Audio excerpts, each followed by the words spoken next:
Oke, assalamualaikum warahmatullahi wabarakatuh.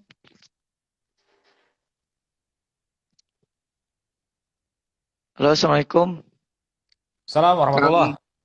Kang Yasin, maaf agak telat. Baru Ya sampai nggak rumah apa-apa. soalnya. Ya nggak apa kau kan. Kang Yasin, ini kita cek suara dulu. Ya, Suara saya udah jelas nggak? alhamdulillah jelas sekali. Oke, alhamdulillah. Suara Kang Yasin juga Ya, jelas. Oke, ya waalaikumsalam baik. nih ada yang assalamualaikum. Kita langsung mulai Assalamualaikum ya, Kang warahmatullah. Yasin. Baik, silakan. Oke, teman-teman semuanya yang sudah bergabung, terima kasih banyak. Kita mulai dulu ya. Assalamualaikum warahmatullahi wabarakatuh. Waalaikumsalam warahmatullahi wabarakatuh. Alhamdulillah, alhamdulillahilladzi hadana li hadza wa ma kunna linahtadiya laula an hadanallah. Asyhadu an la ilaha illallah wa asyhadu anna Muhammadan abduhu wa rasuluh. Amma ba'du. Eh, Kang Yasin, terima kasih banyak atas Ya, kesempatan waktunya. Mudah-mudahan sama-sama. obrolan kita malam ini banyak memberikan jawaban kepada orang-orang yang di luar Ya, sana mungkin yang butuh amin. jawaban-jawaban terbaik Iya, mungkin nanti dari Kang Yasin mudah-mudahan ya. ya. Dan teman-teman Siap, siap. yang sudah bergabung juga nanti bisa gabung bersama kami melalui pertanyaan. Nanti silahkan yang mau bertanya ya Kang Yasin ya. Bisa Siap. bertanya di Ya. kolom chat yang ada tanda tanyanya. Nanti akan kami bacakan juga. Dan juga teman-teman terima kasih yang sudah setia bergabung dalam setiap pekannya dalam program Sedekah Ilmu, Rabu Sedekah Ilmu dari Sedekah Oksigen. Mari kita mulai dengan membaca surat Al-Fatihah. Al-Fatihah. Oh, Auzubillahi minasyaitonir rajim. Bismillahirrahmanirrahim. Alhamdulillahirabbil alamin. Iyyaka na'budu wa iyyaka nasta'in. Shiratal ladzina. Amin. Kang Yasin, gimana nih Ya, kabarnya Kang? alhamdulillah sehat walafiat. Pak Ukat gimana Jadi, kabarnya, sehat? alhamdulillah sehat juga. Saya dari kemarin Iya. saya coba lihat namanya Haji Yayan Suryana. Tapi panggilnya Kang Yasin tuh gimana sih? Saya gimana itu Kak? Bisa Ya, diceritain dulu Kang. Silakan Kang. itu nama panggilan teman-teman Arab dulu ya. Saya Oke. kuliah di Mesir dulu beberapa Mm-mm. tahun tinggal di sana. Jadi orang Arab itu kan agak kesulitan manggil nama Mm-mm. Yayan. Jadi Oh gitu. mereka lebih senang menyingkat, gitu. Oh Menyingkat gitu. dengan sebutan Yasin. Nah, Oke. Yayan Suryana Indonesi, singkatannya Oh itu. itu. Oke Ya, oke. Oh ada Yayan Indonesinya Suryana itu ya. Indonesi, dia bilang gitu. Oke. Mantap. Singkat Yasin. Oke. Saya tuh agak mikir ya. Ya, Kang Yayan Suryana. Jadi kayak Kang Yasin gitu. Ini Akang ini berarti ada darah ya, Sundanya juga atau bagaimana Kang? ya. Saya asli Karawang, kau kan? Oh Karawang. Oke oke oke. Asli Karawang. Iya, alhamdulillah ya. Mantap. Sama-sama Sundawi ya kan? Saya juga suku Alhamdulillah. Sunda, daerah Pandeglang agak pojokan nggak? Ah, gitu. Masya Allah. Pandegalnya mana? Babakan bukan? Saya di daerah eh, Carita, Pantai Carita tuh. Carita. Oh, Nah, iya, iya, Bapak iya. asli Siap. sana, Caringin. Oke, Alhamdulillah ya. alhamdulillah ya Kang. Nah, Ya, Hari ini kita akan ngobrol-ngobrol santai, Kang, tentang mm-mm. temanya biar layangan nggak putus. Agak serem-serem Siap. banget ya. Saya tuh dikasih tema, saya baru nikah setahun nih, Kang. Ya, Alhamdulillah baru dikaruniai anak. Tiba-tiba dapat temanya kayak gini agak ngeri-ngeri juga. Tapi jadi kayak bekal juga Al- sih. Untuk karena bahteranya panjang juga ya. Alhamdulillah. Baru 1 tahun. Nah, karena mumpung Alhamdulillah. baru 1 tahun, Barakallahu fiik. iya, Ya, Alhamdulillah. Terima kasih, Kang. Nah, mudah-mudahan dari obrolan ini dan teman-teman juga yang bergabung, ini bisa ya, ngambil pelajarannya juga ya, Kang. Minimal modal kita siap, dalam berkeluarga gitu, Kang. Oke, siap, siap. Kang Yayan, Ya, kita langsung aja. Sebenarnya ini tema ketiga hmm, tentang apa? Obrolan ketiga dan ditutup sama Kang Yayan tentang perselingkuhan nih, Kang Yayan. ya. Jadi sekarang kita akan bahas dalam perspektif Islamnya seperti apa gitu ya, Kang ya. Oke, Nah, siap. Mm. nah, mungkin langsung aja nih, Kang. Pertanyaannya kira-kira gini, Kang. Dari sisi agama, selingkuh tuh kayak gimana, Kang? Baik, ya. Saya langsung aja ya. Bismillahirrahmanirrahim. Boleh. Assalamualaikum warahmatullahi wabarakatuh. Waalaikumsalam warahmatullahi wabarakatuh. Innalhamdulillah wassalatu wassalamu ala Rasulillah amma ba'du. Teman-teman semua yang hadir di malam hari ini, pertama kita panjatkan puja dan puji syukur kepada Allah Subhanahu wa taala atas semua nikmat yang Allah berikan kepada kita semua, khususnya nikmat iman, nikmat Islam dan berbagai nikmat lain yang akan sangat sulit untuk kita hitung satu persatu. Mudah-mudahan Allah Subhanahu wa taala senantiasa memuliakan kita dengan diberikan nikmat-nikmat tersebut. Salat dan salam mudah-mudahan senantiasa tercurahkan kepada panutan kita, kalian kita Habibina wa Syafi'ina wa Maulana Muhammad Sallallahu Alaihi Wasallam serta para sahabat tabi'in, tabi'un tabi'in dan juga semua pengikutnya sampai hari kiamat nanti. Nah teman-teman, ini sebelum masuk ke menjawab pertanyaan yang tadi disampaikan oleh Kak Ukat, saya di sini bukan konsultan parenting, Iya. bukan juga ahli di bidang konsultan rumah tangga ya, atau juga bukan juga psikolog, jadi hanya pengajar di kampus, mengajar pelajaran agama Islam. Tetapi memang menjadi rutinitas saya sehari-hari, saya banyak mengajar berbagai kajian, baik online maupun offline ya, dengan berbagai lapisan masyarakat, khususnya ibu-ibu.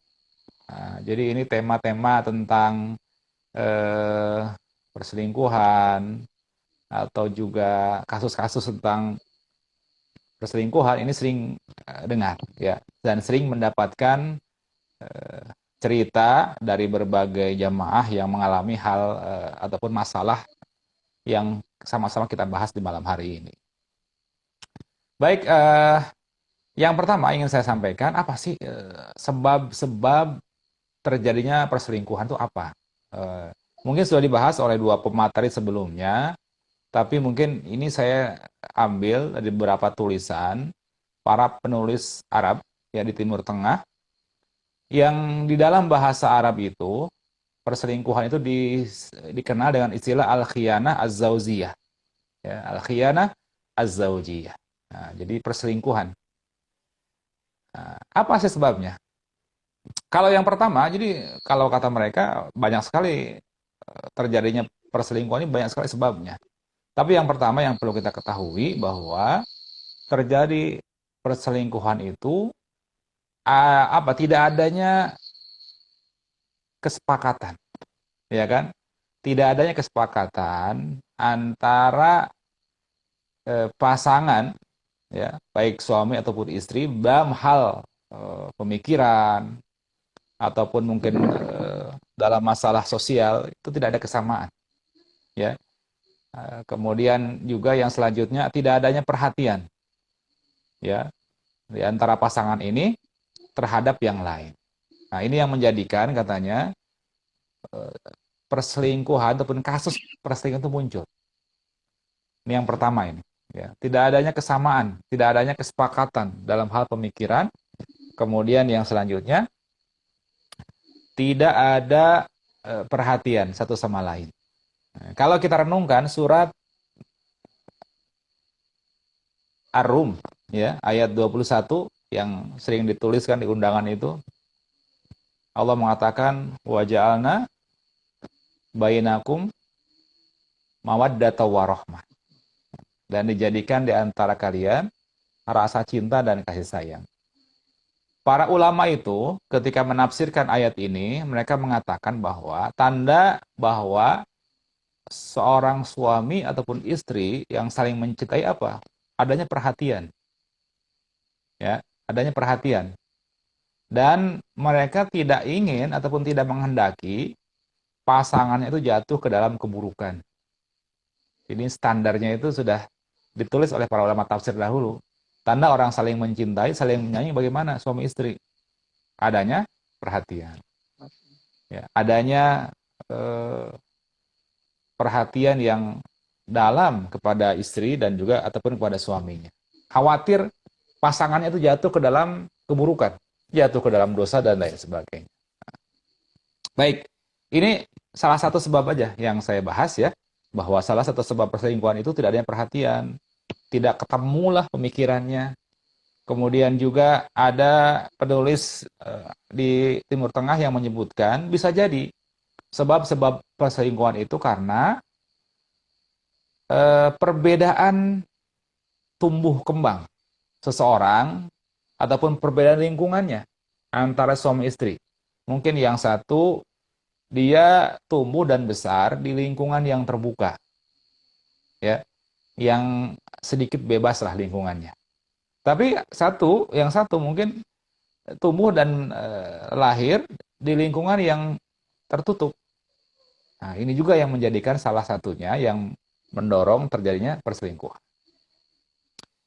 Ini ada beberapa sebab yang lain ya yang terjadi di antara suami istri yang menjadikan perselingkuhan ini kemudian terjadi. Baik, kemudian yang selanjutnya yang terakhir mungkin ya sebab-sebabnya ada sisi kehidupan suami istri yang monoton. Ya, yang monoton kalau bahasa itu gitu-gitu doang gitu. Ya kan? Tidak ada perubahan. Yang membosankan lah buat suami istri ini kehidupannya membosankan. Tidak ada hiwar, tidak ada apa ya diskusi, tidak ada saling tukar pikiran ya di antara keduanya ini tidak ada. Jadi kehidupan rumah tangganya hambar. Kalau bahasa kita mah hambar rumah tangganya. Ya, tidak ada tukar pikiran dan lain sebagainya. Nah, ini yang menjadikan bisa jadi salah satunya itu kemudian mencari tempat untuk mencurahkan isi hatinya, untuk mengeluarkan isi hatinya kepada laki-laki ataupun perempuan lain di luar pasangan. Ya. Dan yang terakhir itu tidak ada rasa hormat, tidak ada saling memahami, ya. Kemudian tidak ada kepercayaan di antara suami istri yang menjadikan mereka akhirnya berpaling ke lelaki ataupun perempuan lain. Nah, dari sisi agama sekarang, apa sih selingkuh itu? Nah, kalau dalam bahasa, selingkuh itu disebut dengan al-khianah. Nah, khianat, ya, kalau dalam bahasa Arabnya. Apa sih yang diambil dari bahasa tersebut? Jadi, khianat itu dari kata khona yakhunu khaunan. Ya, dari kata khona yakhunu khaunan, subjeknya, pelakunya disebut khoin, orang yang berkhianat. Nah, objeknya disebut makhun. Nah, jadi orang yang diselingkuhi itu disebut makhun dalam bahasa Arab. Nah, kalau secara bahasa, khianat ini kan terjadi pada beberapa hal. Umumnya apa? Dalam masalah akad. Ya kan, secara umum ya, dalam masalah akad misalnya. Perjanjian. Nah, kan ada orang mungkin ketika buat perjanjian, salah satu khianat. Kemudian apa lagi tuh? Khianat dalam kepercayaan. Ya kan, orang diberikan kepercayaan, tapi dia berkhianat. Kalau contoh lain misalnya dalam masalah amanah, orang diberikan amanah tanggung jawab, tapi dia berkhianat dan lain sebagainya. Nah, Kalau dalam pernikahan, ya kan, suami istri itu kan ketika akad, nah, dia membuat perjanjian besar. Perjanjian ini disebutkan dalam Al-Quran sebagai mitsaqon ghalidho, perjanjian yang besar, perjanjian ataupun perjanjian yang kuat. Ya, istilah ini yang sering kita dengar, mitsaqon ghalidho. Pernikahan eh, yang dibuat, ya, suami istri, ya, akad ini adalah disebut dengan mitsaqon ghalidho. Baik. Nah, yang selanjutnya bagaimana secara jelas ataupun batasannya ini gimana sih kalau kita bahasakan ya secara bahasa kita, gimana sih batasan selingkuh itu gimana dalam Islam? Kalau secara bahasa al-khiyana az-zaujiyah nakdun. Kalau bahasakan Arab, secara bahasa Arab ya, nakdun ahdur robitoh az-zaujiyah. Jadi apa? Menodai ataupun membatalkan janji suci pernikahan, ya kan? Kibala min kibali ahaduz zauzain, oleh salah satu ataupun keduanya, ya. Au kilahuma, atau kedua-duanya yang berselingkuh. Saya pernah dengar itu ya, ada orang bercerita suami istri selingkuh. Suaminya punya pasangan gelap, istrinya pun sama, punya pasangan gelap juga. Nah, ini kalau dari segi bahasa, jadi al-khianah az-zaujiyah itu bisa jadi pelakunya salah satunya ataupun dua-duanya sekaligus. Nah, jadi wa adamul muhafazah alaihi, dan tidak ada komitmen dengan perjanjian tersebut. Kemudian yang selanjutnya secara bahasa nih ya, yang disebut selingkuh itu seperti apa dalam syariat agama kita? Kalau kata sebagian penulis Islam di Timur Tengah, ayyuki ma'ahaduz zauzain ar-rajul awil mar'ah au kilahuma alaqah muharramah ma'a syahsin akhar goiro zauzihi. Salah seorang dari pasangan, laki-laki maupun perempuan, ataupun keduanya, memiliki hubungan terlarang dengan orang lain dan menyembunyikannya. Nah, ini secara bahasa, ya kan? Kemudian yang selanjutnya, wala takunu tilkal alaqah mimma abahu syar' minat ta'amulat bainaz jinsain. Dan hubungan dua jenis manusia ini tidak dibenarkan secara syariat. Ya kan? Tidak dibenarkan secara syariat. Apa contohnya, apa sih hubungan ini? Contoh misalnya ya, dalam perbuatan orang-orang yang berselingkuh, mungkin mereka buat janji berdua, ya kan? Janji ketemuan berdua di kafe misalnya kan, ngopi bareng, ya kan? Atau kata para ulama mau menggoda dengan rayuan agar bercerai dari pasangannya. Ini ada kan? Ada orang-orang yang sama-sama, ini kan tidak terjadi nih. Sama-sama sudah punya pasangan, si laki-laki sudah punya istri, perempuan sudah punya suami. Nah, ini kemudian terjadi ini. Ya. Kemudian terjadi perselingkuhan. Nah, dan kedua-duanya baik laki-laki maupun perempuan bisa jadi merayu. Ya. Perempuan tersebut atau laki-laki tersebut merayu selingkuhannya agar bercerai dari suaminya misalnya. Nah, dalam istilah syariat itu namanya takhbib. Ini mungkin jarang kita dengar. Ulama fikih menyebutnya takhbib. Takhbib itu merayu istri orang ataupun suami orang agar bercerai dari pasangannya, kemudian dinikahi ataupun dijadikan selingkuhan. Namanya takhbib. Ini dosa besar. Dan ini dosa besar.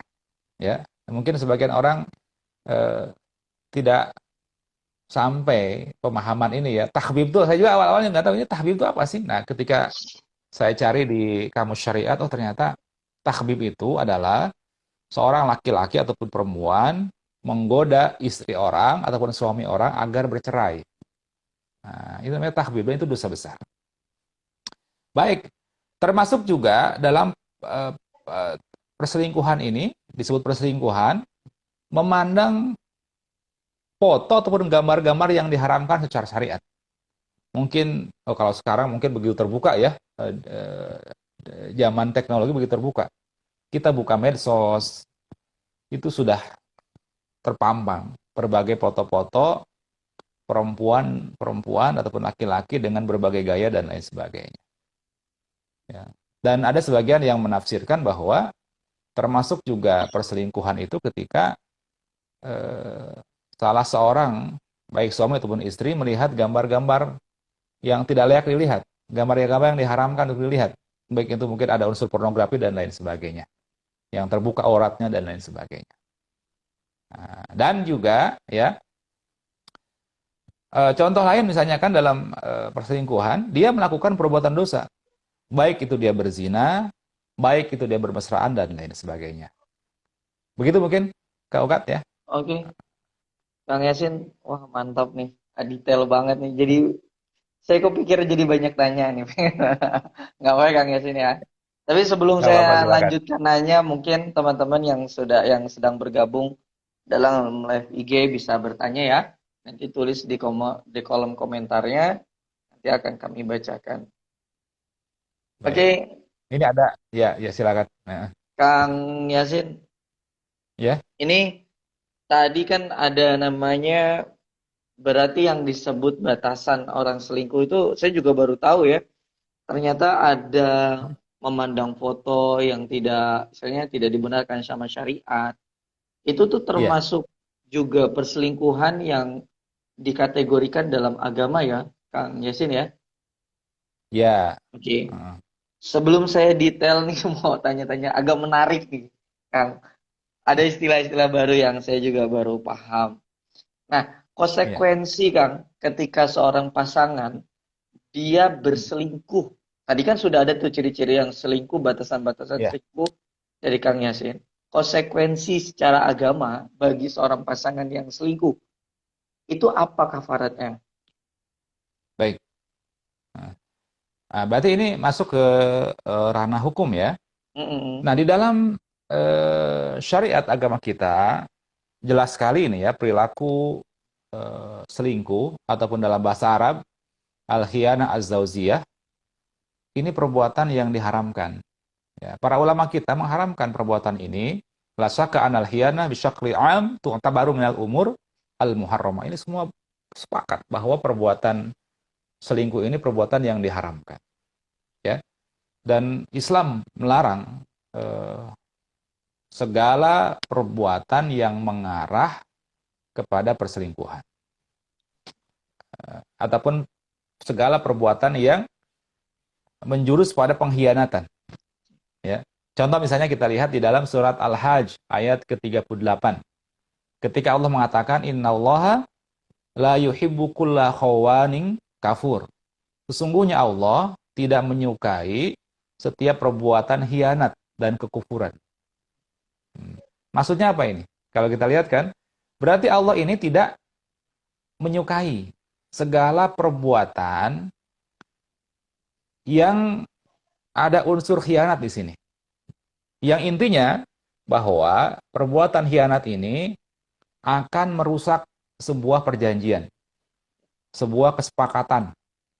Kalau tadi saya sampaikan bahwa pernikahan itu adalah akad, ya kan? Akad perjanjian antara dua orang laki-laki dan perempuan dan oleh Al-Qur'an disebut dengan mitsaqon golizo, perjanjian yang besar ataupun janjian yang berat, maka merusaknya juga itu termasuk dosa. Ya. Makanya ada sebagian para alim mengatakan, coba perhatikan ayat ini katanya, ayat 38 surat Al-Hajj itu, Allah menggandengkan ya kata khianat dengan kufur. Artinya eh, perilaku khianat termasuk perselingkuhan itu banyak kekufuran di sana. Kufur dari apa? Kufur dari nikmat-nikmat yang sudah Allah berikan. Dia sudah dikasih nikmat yang bagus, bang baik kan, dikasih istri yang halal, mungkin dikasih rezeki juga untuk bisa menikah, dikasih pasangan yang baik, kalau punya anak dikasih anak-anak yang soleh dan solehah dan lain sebagainya. Ya, ini banyak sekali nikmat Allah dalam pernikahan. Ketika seorang selingkuh dia hianati itu, dia ingkari nikmat itu. Nah ini yang jadi masalah itu kan, ya kan? Ada sebagian orang nggak sadar ketika melakukan perbuatan tersebut. Ini karena memang ini kan yang bermain nafsu.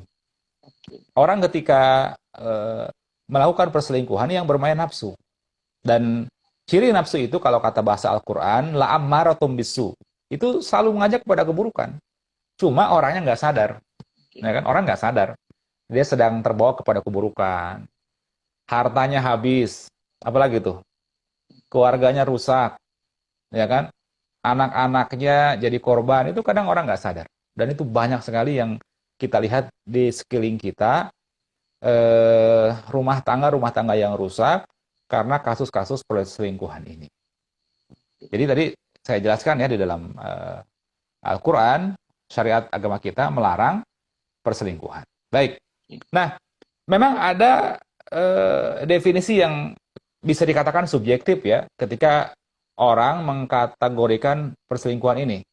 Contoh misalnya, setiap orang mungkin beda memandang. Contoh misalnya nih ya, ada sebagian orang memandang bahwa setiap perilaku yang disembunyikan dari pasangannya itu sudah selingkuh.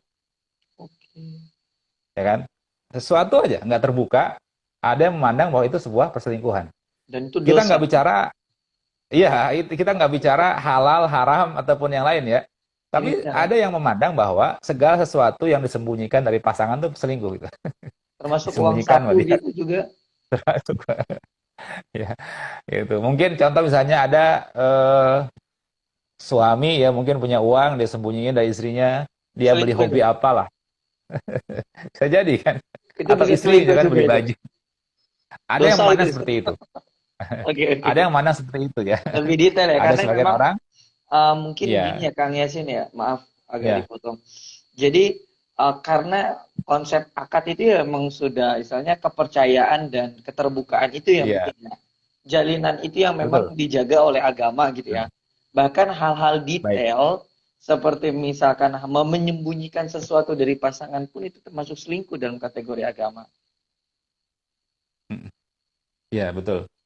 Ya, hal-hal seperti itulah yang makanya ini dalam masalah rumah tangga itu perlu keterbukaan, ya kan? Perlu adanya keterbukaan. Ya, Dan ini semua yang baik Nas. perselingkuhan itu dalam konteks agama itu dosa ya, Ustaz? Ya, ya betul lah. Ya pastinya gitu ya.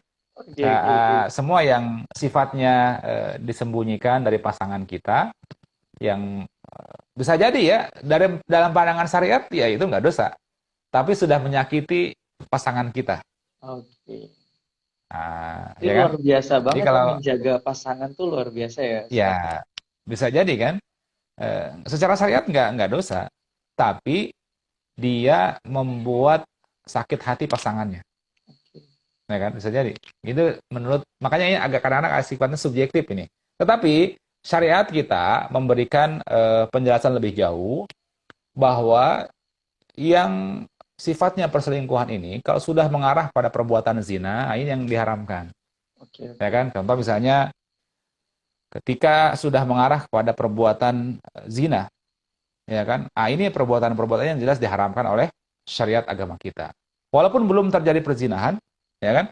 Tapi sudah mengarah ke sana ataupun ada perbuatan-perbuatan yang eh, menjurus kepada yang diharamkan, mungkin berduaan, ya kan? Orang kalau sudah seperti kita lihatlah orang yang pacaran, gimana sih orang pacaran? Oke. Saya sering melihat di beberapa tempat ya.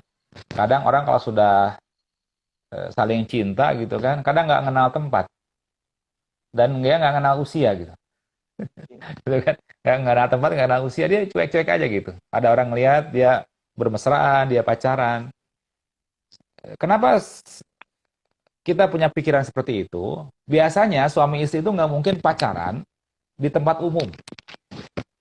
Betul ya? Sembunyi-sembunyi Suami ya. istri jarang yang pacaran di tempat umum. Iya, iya, iya. Iya. Tetapi ada orang yang sudah katakanlah berumur, kemudian dia pacaran ya dengan mesra di tempat terbuka, itu orang malah curiga. Oke, oke, betul. Betul ya? Ini istrinya bukan gitu.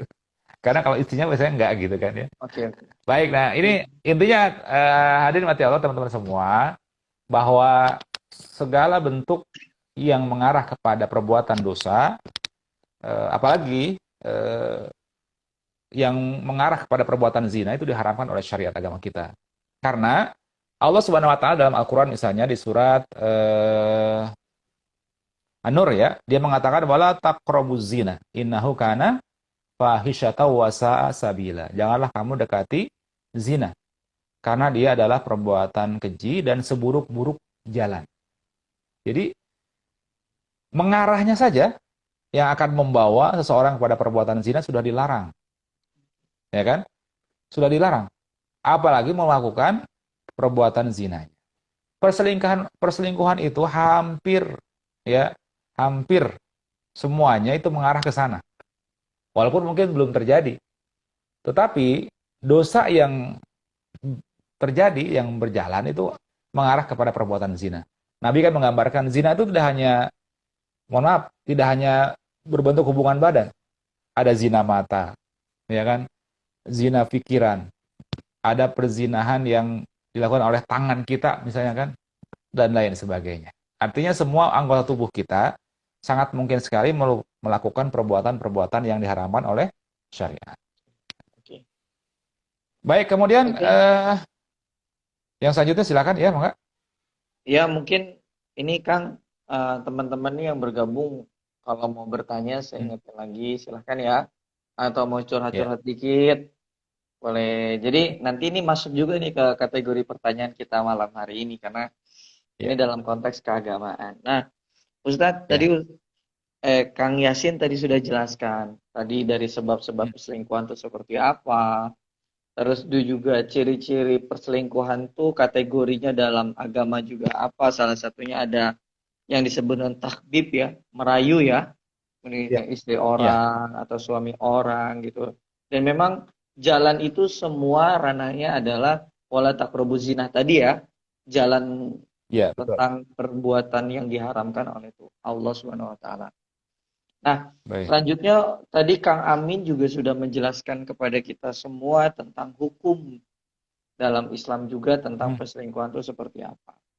Nah, selanjutnya nih Kang Amin, nanti mungkin bisa dicicil lagi pertanyaan. Sebenarnya banyak yang mau saya urai, tapi biar pakemnya dulu nih, saya arahin ke pakemnya dulu, habis itu kita ngobrol-ngobrol santai. Nah, selanjutnya nih Kang Yasin, setelah kita sudah tahu sebab dan lain sebagainya sampai kepada hukum.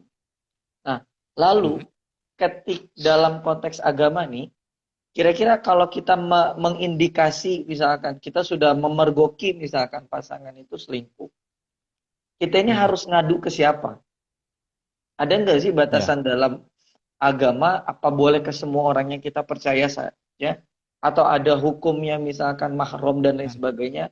Bagaimana Kang Yasin? Baik. Ya. Kita lanjutkan. Baik teman-teman yang rahmati Allah. Nah, ketika harus mengadu, misalnya tadi kita sudah bisa membaca gitu ya, baik itu mungkin pasangan ataupun orang di sekitar kita lah, yang keluarga dekat intinya ya, kita lihat sudah mengarah ataupun menjurus kepada perselingkuhan. Nah, dari mana misalnya? Mungkin dari handphone, ya kan, dari handphonenya. Kita lihat dari emailnya mungkin, dari medsosnya dan sebagainya ya. Nah, ini ada pertanyaan ke saya. Kalau misalnya seorang suami atau istri melihat ataupun membuka handphone pasangan, boleh nggak? Ini seru, ini dibahas oleh para ulama di Timur Tengah juga. Sebagian ulama memang melarang suami ataupun istri membuka handphone pasangannya, membuka handphone pasangannya. Nah, jadi bagaimanapun juga, walaupun kita suami istri, kita harus menghargai privasi pasangan kita. Mungkin ada hal-hal yang dia tidak ingin baca, ya. Mungkin ada hal-hal yang dia rahasiakan, yang sifatnya mungkin bisnis, dan istri nggak mau, dia ingin istri nggak tahu gitu kan. Kalau tahu malah membebani pikirannya. Nah, makanya kata para ulama, kalau tidak diizinkan tidak boleh dibuka handphonenya. Tapi kalau sudah diizinkan, terbuka, dikasih tahu passwordnya, ya beda lagi gitu. Kalau sudah diizinkan bebas. Nah, ini masalahnya nggak diizinkan bagaimana? Sebaiknya tidak. Tetapi kalau memang ada, misalnya Syekh Sholih Fauzan di Saudi mengatakan, kalau memang ada indikasi lah. Ada indikasi kita membaca bahwa pasangan ada perbuatan yang mengarah pada perselingkuhan, kita boleh buka. Sekarang kan banyak canggih ya. Ada yang di cloning WA-nya, ya kan? Ada yang di hack dia Facebook-nya dan lain sebagainya. Jadi ketahuan. Nah, Oh itu kan itu bisa bagian Ustaz juga ya? itu kan. Itu bisa di Ya cloning ya? kalau sudah ada indikasi, ya sudah indikasi ngelihat ini nggak bener nih kan ya. Ada sesuatu yang disembunyikan dengan ada hubungan yang disembunyikan dengan laki-laki lain ataupun dengan perempuan lain. Ini boleh dicek, gitu kan ya, untuk mengetahui, memastikan benar nggak. Tetapi yang dilarang oleh agama kita ini, kita bersikap menduga-duga saja, mengikuti prasangka, itu yang nggak boleh. Karena kata para ulama, kalau kita tidak ada indikasi ke sana dan kita mencari-cari kesalahan, ini sudah dosa. Karena dalam Al-Qur'an kita itu diperintahkan wala tajassasu, janganlah mencari-cari kesalahan orang lain. Ya, baik itu kesalahan istri kita ataupun suami kita. Ya, bagaimanapun juga yang harus kita kedepankan adalah husnuzon, ya kan? Berprasangka baik kepada pasangan. Nah, kecuali tadi kita sudah melihat indikasi, ada indikasi bahwa orang ini ataupun pasangan kita ini sudah mengarah pada perbuatan yang dilarang oleh agama. Dia punya hubungan dengan laki-laki lain ataupun dengan perempuan lain. Kita bisa memastikannya. Tujuannya apa? Untuk meluruskan, ya kan? Kita niatkan untuk meluruskan perilakunya. Buktinya ada dan lain sebagainya. Nah, kemudian yang selanjutnya, tadi sampai lupa pertanyaannya. Ya, Kalau kira-kira sudah kalau mau terbukti ngadu, kepada siapa gitu ya, ya, ngadunya. Nah, mengadu yang paling baik itu ya pertama kali mengadu kepada Allah Subhanahu wa taala. Ya, menyerahkan masalah kita itu kepada Allah Subhanahu wa taala. Ya, ini zat pertama, ya kan, yang harus kita temui itu Allah Subhanahu wa taala.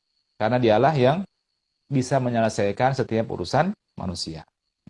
Kemudian yang kedua, kita boleh menceritakan masalah pribadi kita, masalah suami kita ataupun pasangan kita kepada orang yang kita anggap percaya.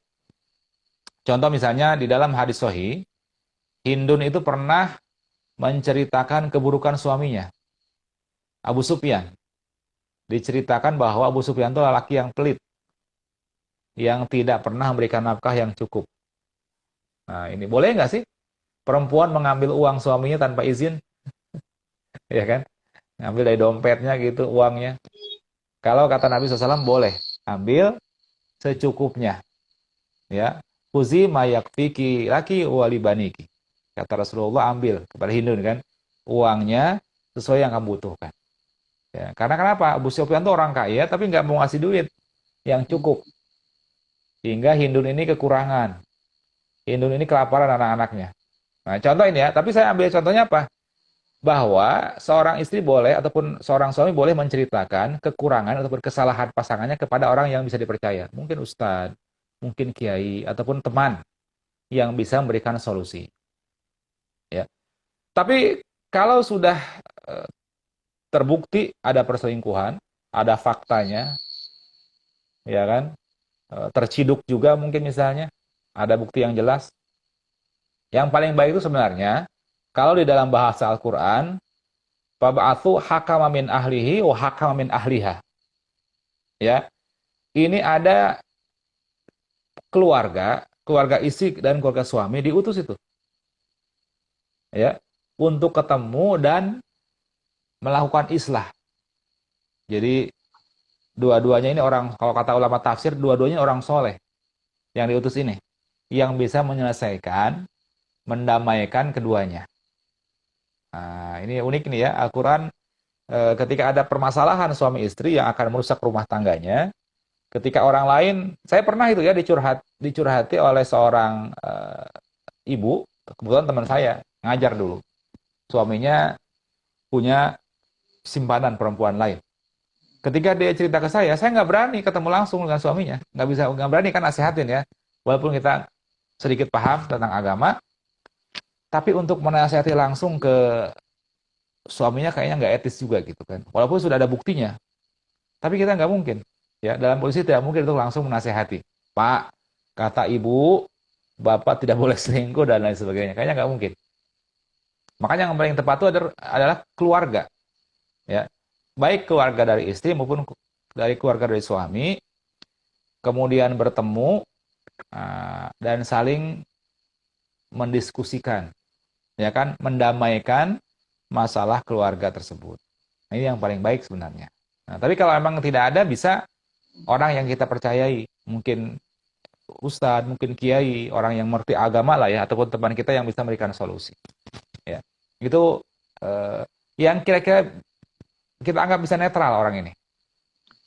Karena ketika mendengar permasalahan keluarga itu, bagi saya tidak boleh mendengar dari salah satu pihak. Nah, ini saya sering dinasihati oleh para ahli parenting, bahwa ketika ada orang menceritakan masalah keluarganya, kita tidak boleh mendengar salah satu saja. Kita harus dengar dari dua versi. Versi suami dan versi istrinya. Kadang-kadang beda itu. Suaminya cerita begini, istrinya beda begini. Istrinya cerita beda lain. Ya, istrinya beda lagi ceritanya. Makanya kadang-kadang kita bingung juga, ini mana yang salah gitu kan. Makanya perlu secara detail mendengarkan apa yang disampaikan oleh suami maupun istrinya, ya kan, hingga kita bisa memilih dan memilah siapa yang salah sebenarnya gitu. Baik, itu mungkin Kak Ukat ya. Oke, Kang Yasin, luar biasa ya. Ya. Jadi memang pertama itu untuk kita mengadu ya Allah Subhanahu wa taala. Nah, tadi ini ada pertanyaan, tapi sepertinya sudah dijawab juga oleh Kang Yasin. Tadi, Assalamualaikum Ustadz, dari Bu Wide. Kalau cek HP pasangan boleh atau enggak ya di dalam agama? Tadi sudah dijawab berarti ya Kang Yasin ya. Artinya kalau ulama di Mesir sana bilang kalau sudah dapat izin boleh, tapi kalau tidak sebaiknya jangan gitu ya.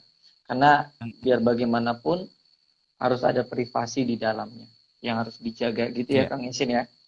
Nah, betul. terkait masalah tadi kita mengadu kepada Allah Subhanahu wa taala nih Kang Yasin. Kira-kira ada doa khusus nggak sih biar pasangan tuh nggak selingkuh gitu? Baik. Nah, sebelumnya teman-teman yang rahmati Allah, kalau sudah terbukti ya pasangan kita, waliyadzubillah ya, ada hubungan dengan laki-laki lain ataupun perempuan lain, sikap kita bagaimana ini? Nah, sikap kita itu, kita harus berani memberikan nasihat. Karena suami istri itu adalah pasangan. Al-Quran menggambarkan seperti layaknya pakaian. Ya kan? Tidak ada yang lebih dekat dengan manusia kecuali pakaiannya ini. Makanya kita harus berani memberikan nasihat. Nah, cuma cara memberikan nasihatnya itu yang harus kita perbaiki. Seperti apa caranya? Nah, biasanya memang ketika orang sedang marah, itu memang emosinya meluap. Baik suami ketika tahu istrinya bermain dengan laki-laki lain, ataupun istri ketika tahu suaminya ada main dengan perempuan lain, ini kan emosinya tinggi, sedang tinggi-tingginya ini. Hingga memberikan nasihat juga itu kadang-kadang mungkin dengan emosi yang cukup tinggi bahasanya. Padahal, hadirin mati Allah, bisa jadi orang itu berubah, tersentuh hatinya, ketika mendengarkan perkataan-perkataan yang lembut. Perkataan-perkataan yang menyentuh. Coba kita lihat bagaimana ketika Nabi Musa dan Nabi Harun diperintahkan oleh Allah Subhanahu wa taala untuk mendakwahi Firaun. Firaun ini raja yang sangat kejam. Bahkan dia mengaku Tuhan. Tapi Allah Subhanahu wa taala memerintahkan keduanya mengatakan apa? Faqula lahu qaulan layyina. Berkatalah kalian berdua kepadanya dengan perkataan yang lembut. Ya. La'allahu yatadzakkaru aw yahsha. Mudah-mudahan dengan perkataan lembut itu Firaun ingat kepada Allah ataupun merasa takut. Nah, ini apalagi kepada suami sendiri, kepada pasangan sendiri ya. Maka ini yang perlu kita lakukan adalah berusaha menahan emosi kita, kemudian memberikan nasihat yang baik. Tetap memberikan nasihat bahwa apa yang dilakukannya itu adalah perbuatan yang salah. ya kan? Perbuatan yang tidak benar secara syariat, ya. Karena eh, jika dibiarkan ya perbuatan yang dosa ini, kita juga ikut dosa, ya. Kita juga ikut dosa. Nah, cara memberikan nasihatnya itu, ya kan?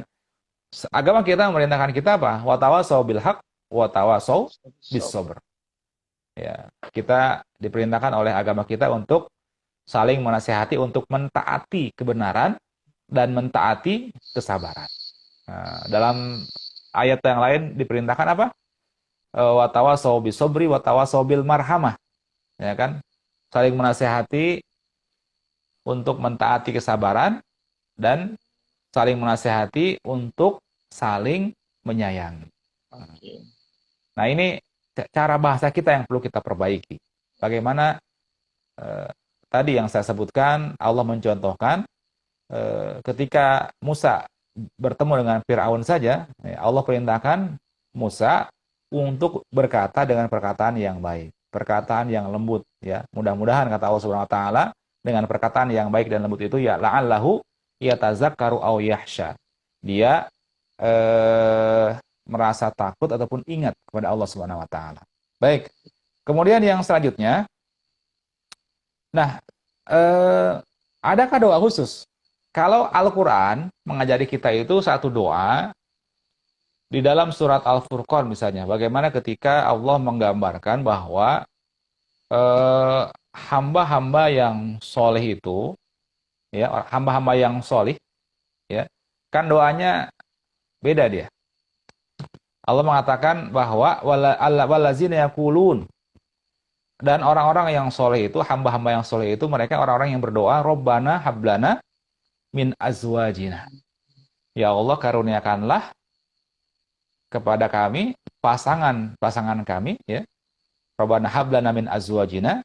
Ya Allah, karuniakanlah kepada kami pasangan-pasangan kami, ya. Qurrata a'yun, ya kan? Robbana hablana min azwajina wa dzurriyyatina. Pasangan dan keturunan kami qurrata a'yun. Sesuatu, mereka orang-orang yang menenteramkan mata. Nah, para ulama kita itu apa sih yang dimaksud dengan menenteramkan mata itu? Kalau kata sebagian ulama kita mengatakan bahwa tidak ada yang lebih bahagia dari seorang hamba ketika melihat, ya, anak dan istrinya ataupun pasangannya mereka orang-orang yang taat dan patuh pada Allah. Itu maksud dari doa itu, ya. Maka ini termasuk doa yang boleh kita baca setiap sholat, ya. Robbana hablana min azwajina wa dzurriyyatina qurrata a'yun waj'alna lil muttaqina imama. Nah, ini termasuk doa yang saya pikir dianjurkan untuk kita baca lah. Mudah-mudahan Allah berikan kepada kita semua keluarga yang damai, keluarga yang tentram, ya, keluarga yang membahagiakan mata kita. Ya. Nah, salah satunya itu katanya, kata para ulama, maksud dari doa ini adalah bahwa tidak ada kebahagiaan yang hakiki yang dilihat oleh seorang hamba kecuali apa? Ketika melihat pasangannya dan anak keturunannya orang-orang yang taat kepada Allah Subhanahu wa taala. Baik, itu Wah, mungkin Kang Paukat, ya. mantap Kang Yasin. Ini ada pertanyaan nih Kang. Jadi tadi Ya, doanya sudah dijawab ya. Dan itu kalau nggak salah sering juga ya kita dengar ya. Jadi ternyata ya betul, sering dengar. luar biasa ya. Heeh. Nah, ini ada pertanyaan nih Kang Yasin. Jika pasangan kita Ya, terbukti selingkuh dari Lili ya, 49 2005. Jika pasangan kita terbukti selingkuh, apa dosa jika kita minta bercerai? baik. Ya, dalam agama kita perceraian itu solusi terakhir. Oke. Nah, jadi pilihan yang terakhir. Ketika jalan perdamaian ataupun islah antara suami istri sudah tidak bisa lagi dilakukan. Nah, tapi agama kita mengatakan wasulhu khair, dan mendamaikan ataupun memperbaiki hubungan itu adalah suatu jalan kebaikan. Nah, itu banyak ya ayat-ayat Al-Quran yang memerintahkan kita itu untuk memperbaiki hubungan. Ketika ada masalah dengan istri, dengan suami, maka yang kita lakukan adalah memperbaiki hubungan tersebut. Tetapi ketika memang ikhtiar manusia, usaha kita untuk memperbaiki hubungan tersebut tidak bisa dilanjutkan, tidak membuahkan hasil. Mungkin hati kita sudah sangat hancur, ya kan? Ada orang yang begitu hancur melihat pasangannya berselingkuh. Dia merasa tidak dihargai, ya. Dia merasa betul-betul dilecehkan dan lain sebagainya. Ada begitu. Dan itu ketika orang sudah sakit hati, memang luar biasa ya. Rasanya luar biasa. Nasihat itu kadang-kadang nggak masuk juga. Dan pilihan yang terakhir memang pisah. Baik. Nah, bagaimana pandangan Islam tentang bercerai ini? Islam itu ketika Allah mengatakan abghadul halal ila Allah at-thalaq. Perbuatan yang halal yang dibenci oleh Allah itu at-thalaq. Hadisnya itu lemah sebenarnya, tapi maknanya benar. Kata para ulama kita, betul memang Allah itu tidak menyukai perceraian. Tapi secara syariat boleh. Secara syariat boleh. Ketika orang memang sudah tidak lagi bisa hidup bersama dalam ikatan pernikahan dengan pasangannya. Boleh. Dan di zaman sahabat Nabi dan para salafun saleh zaman dahulu juga ada, ya kan, pernikahan. Bahkan Nabi itu dalam satu riwayat itu pernah menceraikan istrinya, tapi kemudian dirujuk kembali. Ya kan? Nabi itu pernah menceraikan istrinya, tapi kemudian dirujuk kembali. Nah, ini salah satu pilihan yang terakhir saya sampaikan tadi ya, pilihan yang terakhir ketika memang sudah tidak bisa disatukan lagi. Ya. Kalau menurut saya pribadi, ketika memang sudah tidak bisa hidup dalam satu ikatan rumah tangga, pilihannya hanya satu sebenarnya. Memperbaiki hati kita, memaafkannya, dan membuka pintu maaf, dan hati kita seluas-luasnya untuk menerima kembali, atau berpisah. Ya, karena ada sebagian orang, karena dia ingin mungkin dengan alasan ya untuk anaknya, meskipun sudah tidak cinta, tidak ingin hidup bersama, itu bertahan dalam rumah tangga. Yang akhirnya apa?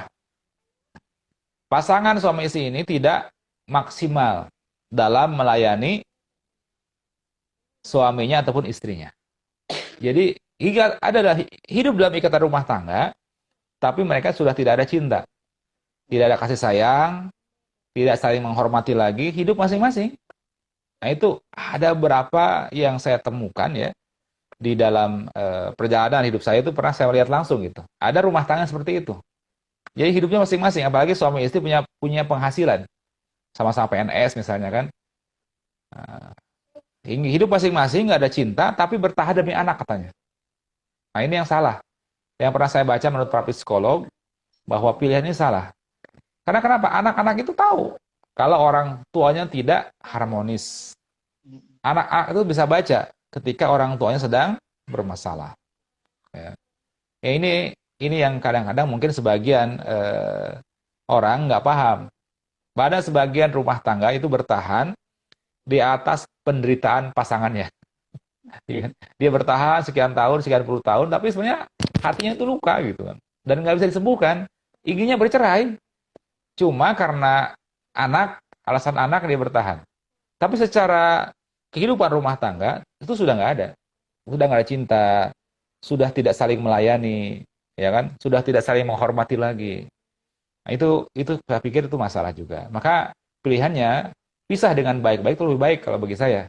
Ya kan? Pisah dengan baik-baik itu lebih baik dibandingkan hidup dalam rumah tangga tapi saling menyakiti, secara tidak langsung saling menyakiti. Namanya itu apa? Dosa yang terus mengalir itu. Suami nggak melayani dengan baik, nggak memperlakukan dengan baik, istri pun tidak melayani suami dengan baik. Dan saya pernah lihat langsung ada gitu. Sampai usia tuanya mereka berdua, ya sampai pasangan, sampai usia tuanya itu mereka itu hidup masing-masing dalam satu ikat rumah tangga loh. Suaminya sakit tidak diurusi oleh istrinya, istrinya sakit suaminya cuek juga. Sampai saya pikir ini rumah tangga apa gitu, ya kan? Ini rumah tangga Malah apa gitu. menyakiti ya. Ya, itu dan itu dosa, ya kan? Itu dosa yang terus berjalan. Allah alam bisawab. Silakan ada pertanyaan yang lain mungkin? Iya, Kang Yasin, terima kasih banyak. Luar biasa ya, karena Hmm. memang pernikahan itu Ya, tujuannya itu untuk kasih sayang itu ya. Artinya betul, ya, untuk mendamaikan kita juga sebagai seorang manusia gitu. Artinya butuh pasangan karena betul, kita kan betul. hidup bersosial, nggak Ya, bisa sendiri juga, saling melengkapi dan lain sebagainya. Ya intinya baik. Kang Yasin, jadi kalau kita Hmm. sudah tahu soal pasangan kita selingkuh, alangkah baiknya ya kita tadi pilihannya ya membuka diri untuk istilahnya memaafkan dan sebagainya. Kalau memang sudah tidak ada jalan keluar lagi daripada saling menyakiti yang tadi ya, ya pilihan Iya. terakhirnya adalah pisah gitu. Hmm. Nah, Kang Yasin, kira-kira menurut Kang Hmm. Yasin nih, eh, saran atau pesan dari Kang Yasin untuk Ya, keluarga dalam agama itu gimana? Baiknya gitu, Kang Yasin. baik. Ya, ya. Nah, ini pertanyaan yang sangat bagus sekali dari Kak Ukat.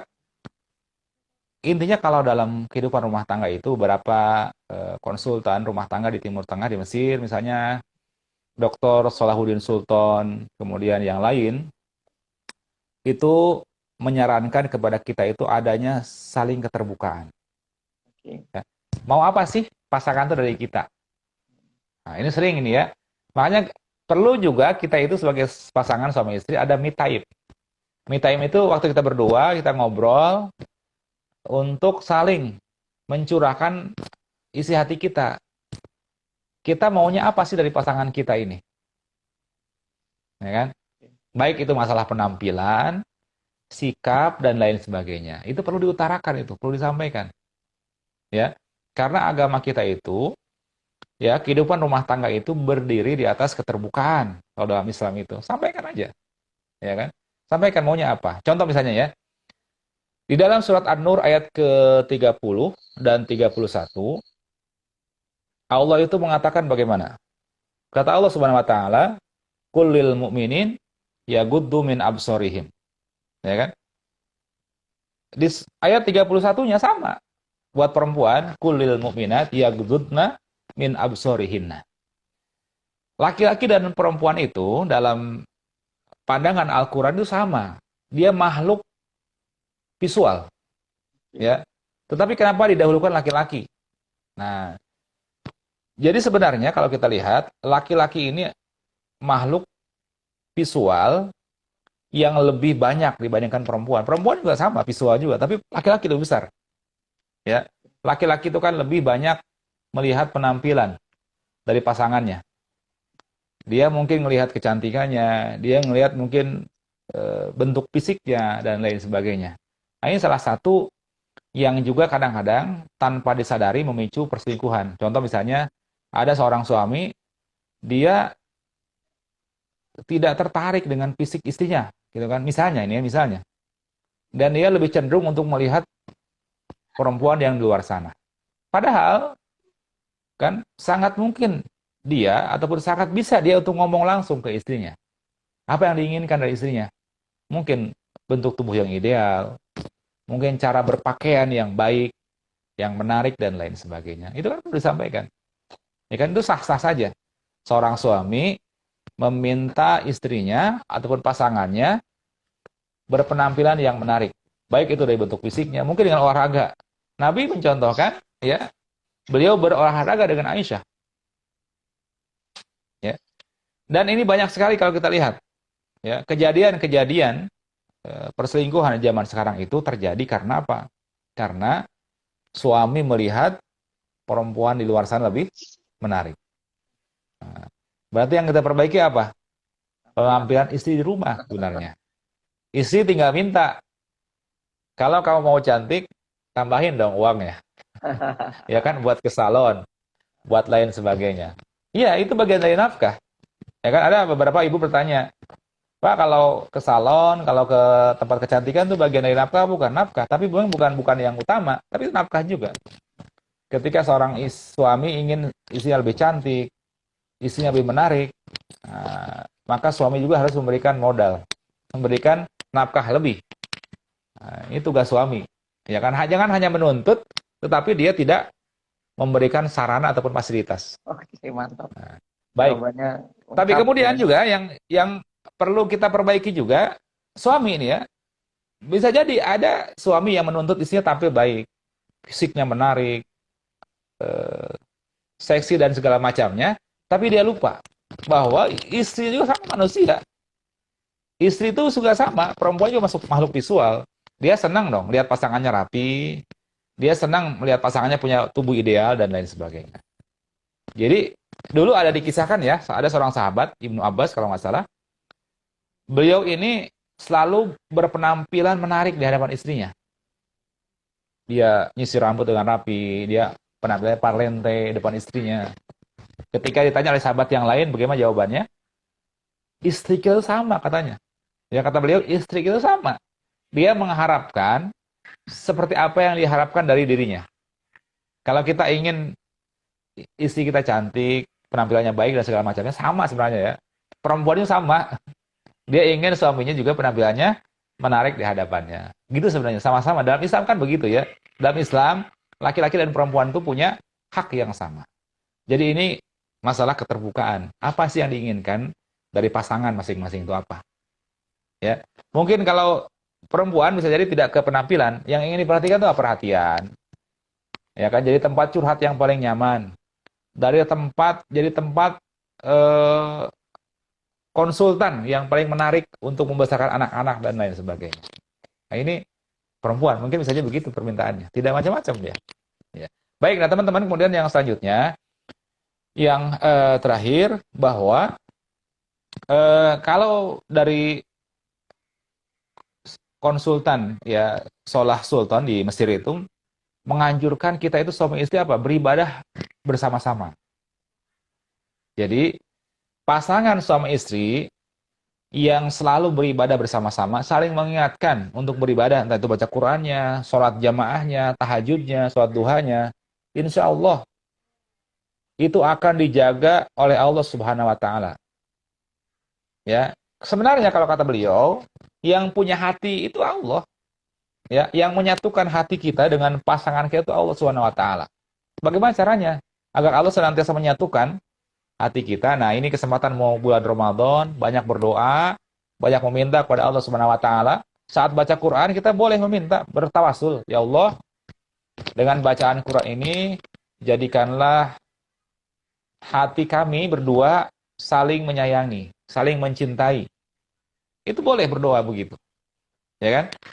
Nah, dan banyak ibadah-ibadah yang lain yang jadikan wasilah buat kita agar hubungan suami istri ini langgeng.